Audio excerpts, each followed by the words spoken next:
Good evening, welcome to a live edition of Last World Boxing, joined by regulars Brett from Canada. All right, Brett? All right, lads. And Sean from Brighton. How you going, Sean? Hi, mate. Good evening, guys. Yeah, you got a coat on there, Sean. You not put 50p in the meter or something? What's going on? No, just a hoodie. It's my Liam Gallagher. Oh, you're going Liam Gallagher tonight, are you? Yeah. Yeah. Okay, let's jump straight into it then. So we're going to talk all things Parker versus Wardley. So good on the eye. Not sure where it leaves British boxing, if I'm honest with you, because obviously he's going to fight Usyk next. I'll give it a little bit of my gambit first. I think Parker will come away from that ring tonight disappointed that he didn't finish Wardley off. But fair play to Fabio Wardley. Bit down the gum shield again. Keeps proving me wrong every time. But I'll worry for him against Usyk. I'll worry for him. But let's get your two thoughts. I'll come to you first, Brett. What was your overall thoughts of the fight? Fantastic. At the end of the day, we can, I've been having a bit of banter today because I don't know what the fight price was. Was it £19.99 for you? Yeah. Yeah, but to ask a Canadian who don't know either of these two, to be honest with you, if we're being brutally, it's only the real fans that study boxing would know who these two are. To charge them $59.99, I've been kicking off all day about it. But the bottom line is that's worth $59.99. To be honest with you, if you think about the pay-per-view that we pay and we get some drivel in the main event, like let's be right. It's like when you go out and you pay good money for a steak and it's terrible. And then another time you go out and you pay good and you say that was worth every single bit of penny that I spent there. And so I think it delivered me. It was an open fight. It was both men were vulnerable at times. And I think I know we're not at the breaking down point yet, which we'll come back to. I'll break down in a second. I think it definitely built up to being a very, very good fight for the public. And what were your opening thoughts, Sean? Yeah, much like Brett, really. I thought it was a fantastic fight. A result I didn't see coming, to be honest. But as the fight went longer, I guess Fabio always had a chance. And yeah, I thought he was going to be pulled out at one point, to be honest. But proved what I know. Ben Davison obviously knows more than me, and his decision proved right. So I'll come to you first then, Brett. So how much was it tonight that Parker wasn't able to pull the trigger and get him out of there? And how much was it that Wardley excelled? Good evening, David. To be honest, mate, I think Parker will see it as a missed opportunity because he got caught in round 2, didn't he, Parker? And then that made him a little bit gun shy for a few rounds. And then he got his confidence back, and it was back to the game plan like what Hooney did, and get behind your jab, up and down, make him miss wildly, tire him out. But he'll be absolutely fuming with himself in that 10th round, where at one point he's holding on. Fabs is holding on to both sides of the ropes because it was in the corner. And then Fabio takes a back step, and he walks in with his hands down and gets clocked, and his back leg goes. Like they keep referring to him as a Rocky type, storyline. That's a Rocky film right there. He's out. He's done. And then he's took a back step, took a deep breath, shook his head and whacked him, and his back leg's gone. So I think personally, with the class and the levels, we know what we know. We always talk about Wardley as our British Deontay Wilder. I think, to be honest, he's got a little bit more than Deontay in terms of boxing ability. I think Ben's schooling him quite well in the team, which you'll know, spending time there this week, of the attention to detail that gym puts into their fighters. But I think it's a missed opportunity because he had it. Parker had it, and we know what Fabs is going to do. He's going to whack you very hard at some point. So coming to you, Sean, obviously Parker spat his gum shield out. I believe that was round 2 or 3 from memory. That was a bit suspect to me as well. But I'm still sat here bemused that Parker hasn't got that job done tonight. Is it a case that he's not as good as we think he is? Or is it that he took... I mean, he come in at 2-6-2, didn't he, Sean? Was he looking to blast Wardley out of there within the first couple of rounds? What's your thoughts? Yeah, I was a bit concerned when I did see the weights yesterday. I know when he used to train with Kevin Barry, there was a thing made of his weight and him being quite light, wasn't there? So when he come in this heavy, I was a bit concerned that maybe it could affect him in the back end of the fight, as it proved it did. But I don't think it's a case of him or Andy Lee overlooking Wardley, sorry. I think it's just a case of he was unable to get the job done fundamentally, even though he should have done. As Brett said in round 10, it looked like for all world of money that Wardley was going to get stopped, and he pulled it out of the fire once again. Can I ask something here that's just come to me? Why is no one in the commentary team at the end, including the promoters, why has nobody said, would you give him a rematch? Because arguably he was up on the cards. Yeah, he was. And he's took him out in the 11th. Is it the 11th he's took him out in? Yeah. So and we I've been bantering about the 59.99, but we pay to watch that again. But no one's screaming that. So is it a cash grab for them to seriously think that he can take on Usyk? Because Usyk will expose those winging shots, in my opinion. Yeah. I mean, Usyk would knock him out within 4 rounds for me. It was pepper him, won't he? It was pepper him. But just coming back to the fight tonight, what do you think, Brett, regarding Parker coming in at one of his career heaviest at 262? Does that smack you that he was looking to take him out earlier? Yeah, he planted his feet. I think it was it round one?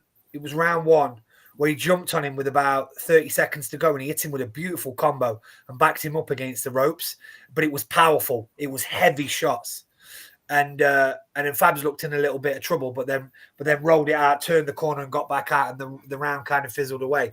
So I actually think that they'd gone down the lines of what they did with Wilder. They thought, let's actually take him out. Let's not think about his big right hand. Let's go for him. So yeah, I agree. I'm a bit surprised at that though, Brett, because when Parker did box behind that jab, it looked relatively easy for him, didn't it? Let's be honest. He made it look quite easy.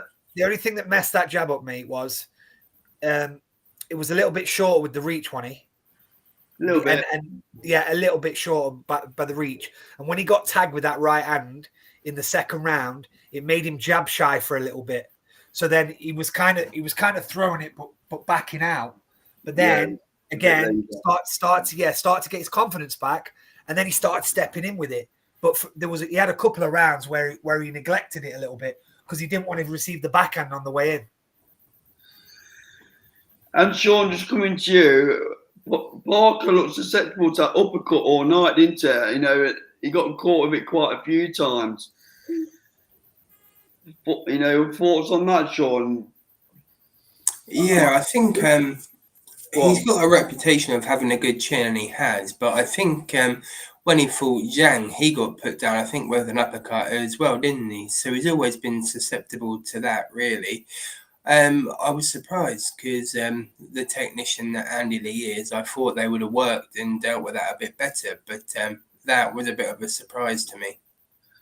Yeah. So let's move on to what happens next then, because obviously Wardley's going to get the Usyk fight. We all know that. Come to you first, Brett. What are you doing with Parker next if you're managing him? I mean, look, names. Why not?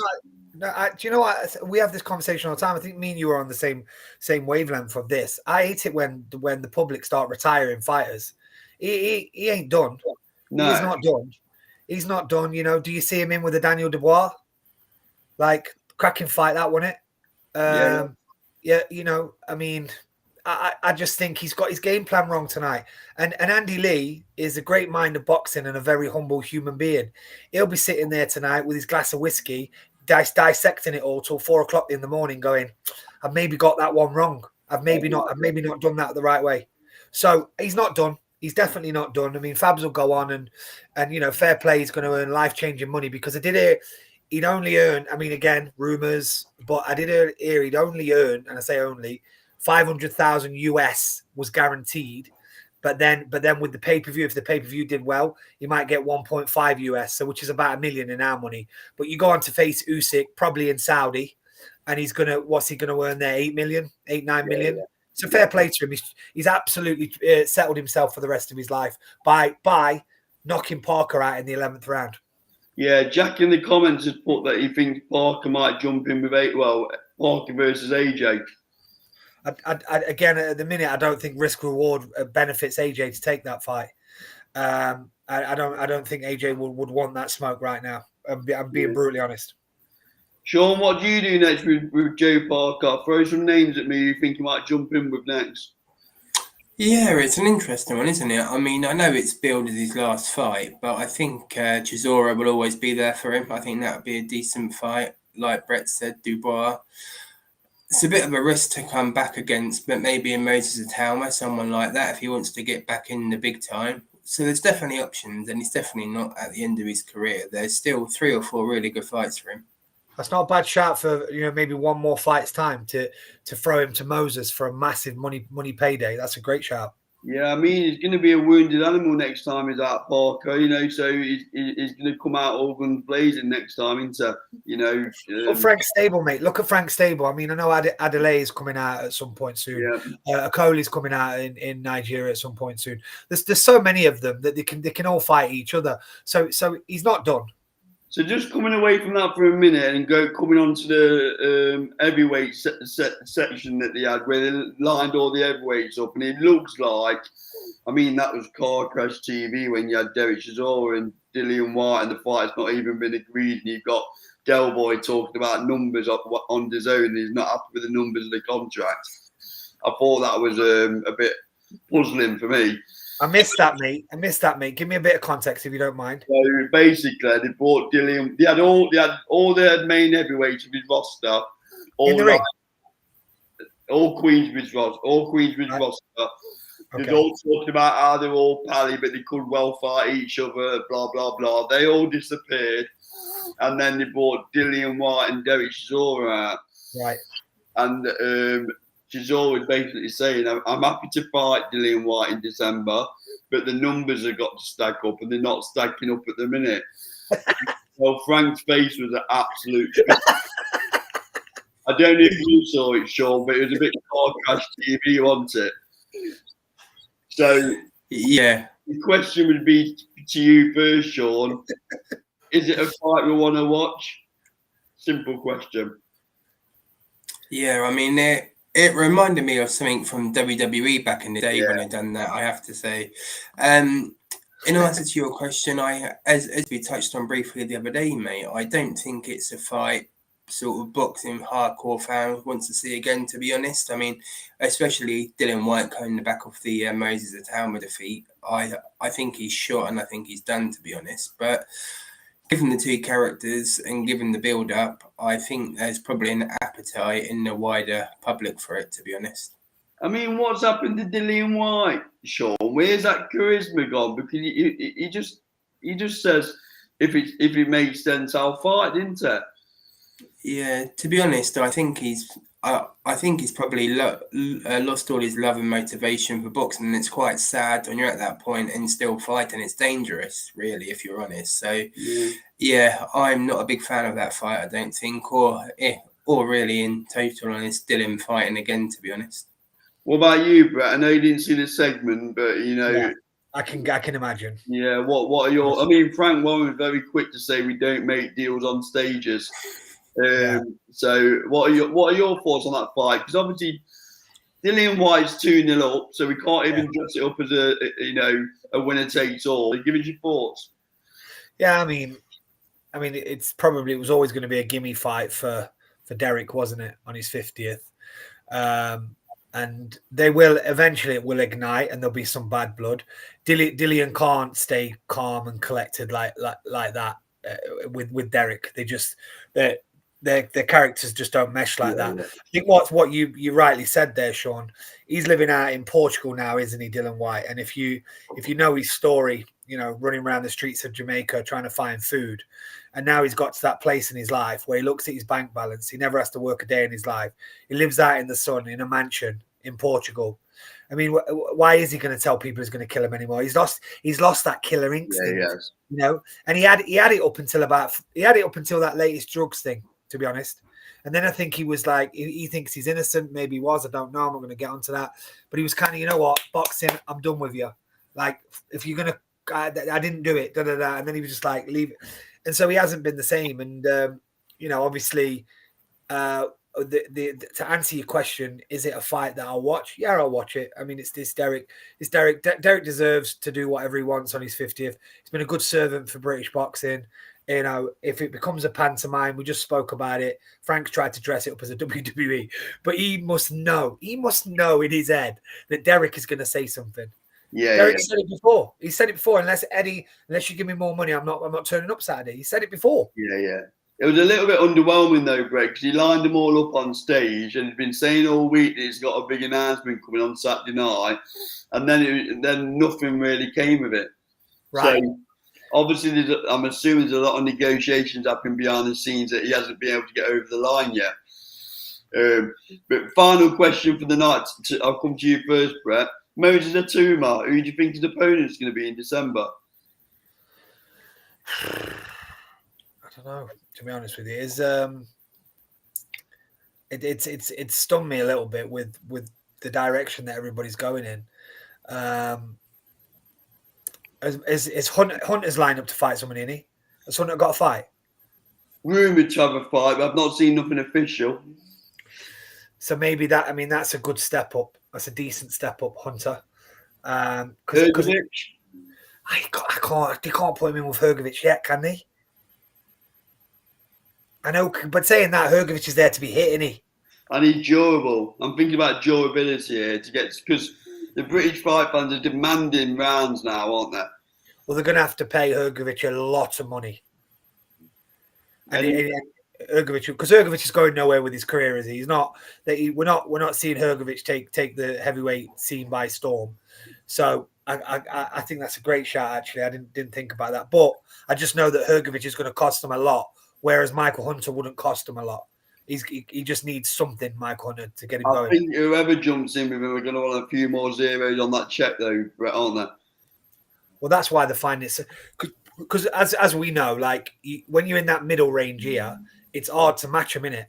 Yeah. But once he takes a big scalp, then the fights aren't because they're all taking them numbers. You know what I mean? Yeah. And I tell you, I just controversially before I pass it over to Sean is like, at some point, some of these boys are all going to be moving away from Ben because he can't have them all. He can't have them all. If Fabio's taking it by storm, Moses is on his way up. And as you know, from being at that gym, and it was class hearing all the stories about it, about how well they treated you and stuff, but also they still love AJ to bits. Yeah. So you think about those three killers in that one area. That's at some point they're going to, well, especially the younger boys are going to have to fight each other at some point. Yeah. And Jack saying in the comments that Michael Hunter's fighting Eli Franco has been confirmed now. I thought I saw something, Jack. Thanks for confirming that, mate. Yeah. So that takes him out of the equation. So maybe Sean, give us your thoughts on Itama and who you think he might be jumping in with in December? Yeah, it's an interesting one, isn't it? I think it's going to have to be an opponent that's got a bit of a character because they're going to have to put this card on pay-per-view, particularly if it's Chisora and White on it as well. So they're going to need to flog it quite well. I think there's one of three potential opponents. I think it will either be Zilai Zhang, I think it will be Miller or Andy Ruiz. I think it would be one of those three. Well, Jack in the sidebar says Itama will fight Yuri Fury versus Michael Webster winner. I don't think so. Just because of the turnaround, I don't think Yuri Fury. I mean, he's not blessed with activity, is he? So I can't see him fighting sort of twice in 6 weeks or whatever it will be. Do we think again? You might be onto something here. Do we think that this could, because we don't know the reason for Miller pulling out, do we? Yeah, as it happens, he comes onto the stage tonight and he interrupts it all, where Baby Miller does. So I'm gonna have to get my popcorn out later, mate. You build this up as a right back to mine. It's a bit WWE, but Frank just didn't know what to do, and Addy didn't know what to do, did he, Sean? When he first So that might not be too far from the realms of realism. Would Miller give Itama rounds? Yeah. Miller would. I don't know, no disrespect, but I don't. And fair play to Jack for pointing that in the comments. I mean, I don't think Hughie Fury is a good matchup, to be honest.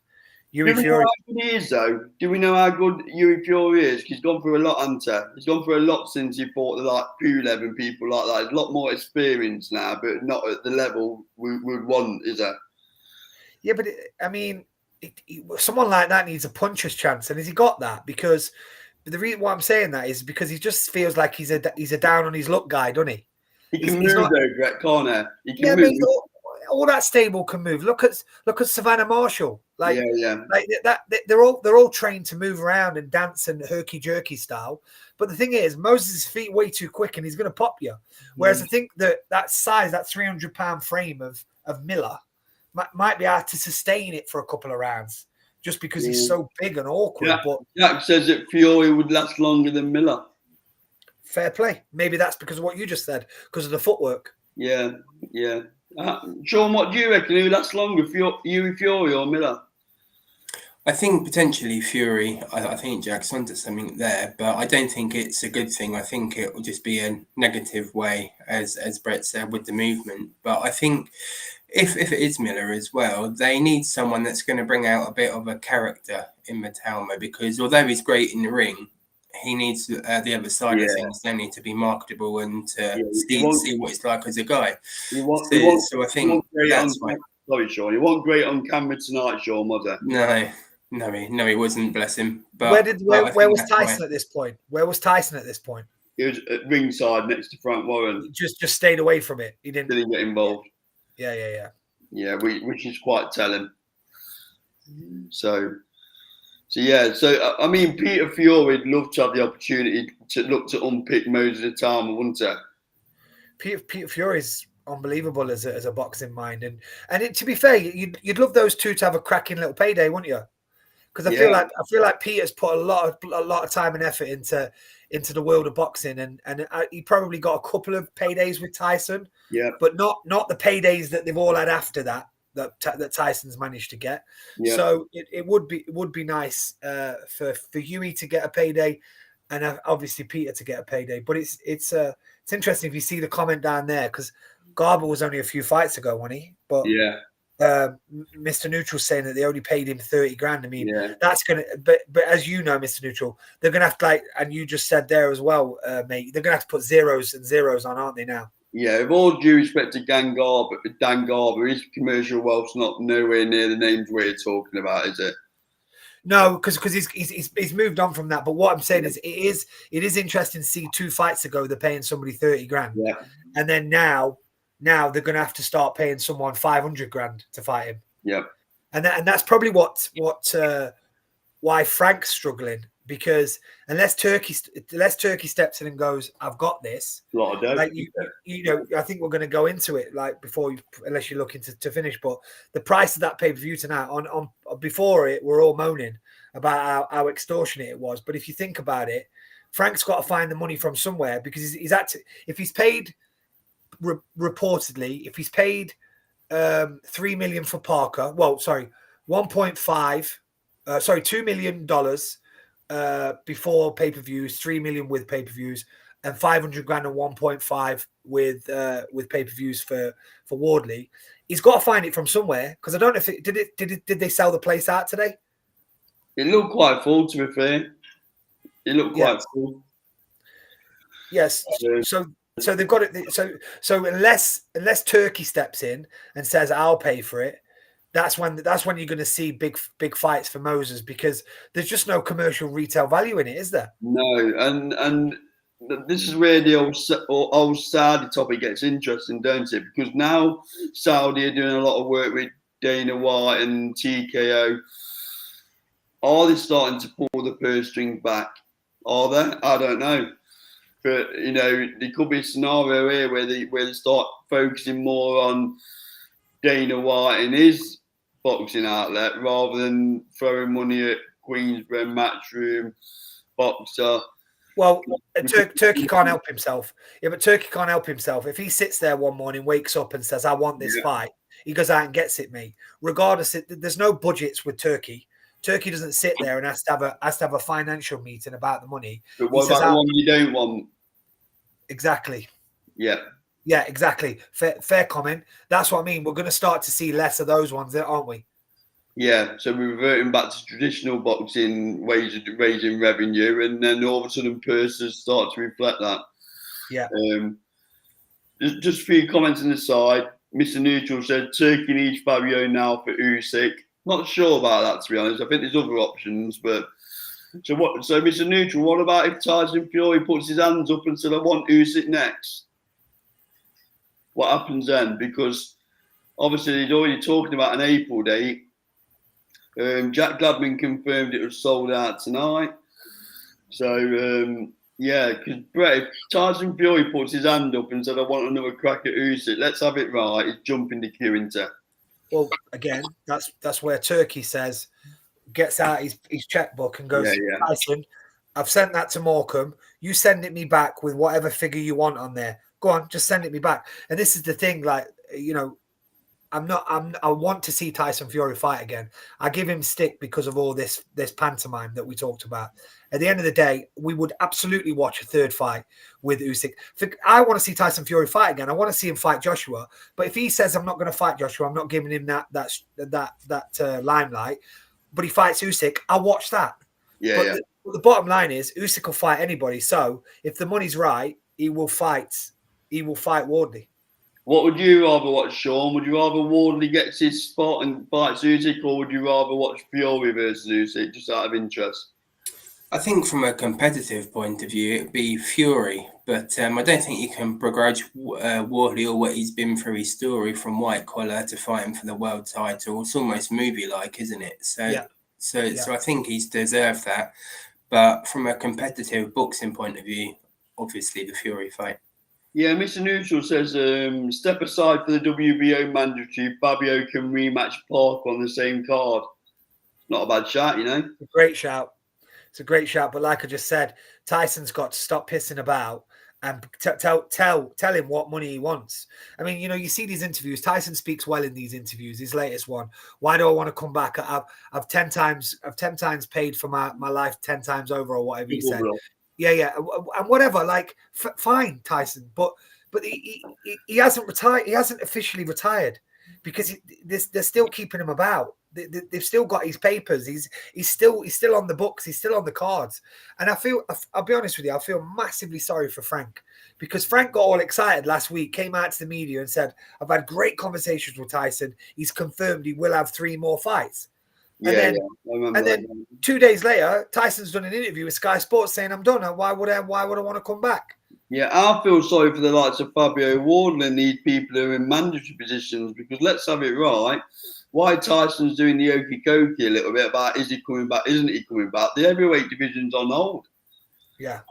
And Tyson, the other thing about Tyson is, because we can never believe him, he did look, I mean, he was breathing in at one point when he was being interviewed, but he did look in good nick. He did look, his face looked clean. He looked like he's training, like he says he is, 2-3 times a day. So he's active. He's in the gym. There's a plan, but I just think at some point, you know, will we all just give up hope of seeing these mega fights? I think he's coming back on the April the 26th. You know, when he put that date out for Wembley, him against Usyk, I think it's a massive double bluff. I think it's happening. Do you? Yeah, I think it's happening. I said to Sean the video in the week, I think he fights Usyk in April, and then he'll jump in with AJ either on the Riyadh season next year or late summer at Wembley. That's his fight. That's his 2 fights next year. Not that I've got a crystal ball, but that's my prediction. No, but aren't we just, the thing is, mate, aren't we just fucking bored? Aren't we bored? Yeah. Like, it's the same. Look, it's the same with AJ. Stop telling me he's in the gym. Eddie, stop telling me he's in a training camp. For who? For what? Like, what's the official date? We've been hearing now since he did his elbow. Oh, he'll be back. He'll be back in 3 months. Oh, no, he'll be back in 6 months. Oh, no, he'll be back in December. No, he's definitely coming back in February. What's going on? Like, these are our 2 figureheads, Tyson Fury and AJ. They've not got long left. They're at the end of their careers. So it's either the promoters holding it up, which I don't think it is, or it's actually AJ and Tyson Fury holding us all up. And the worst thing is, like you said, at this time of their career, inactivity is an absolute killer, isn't it?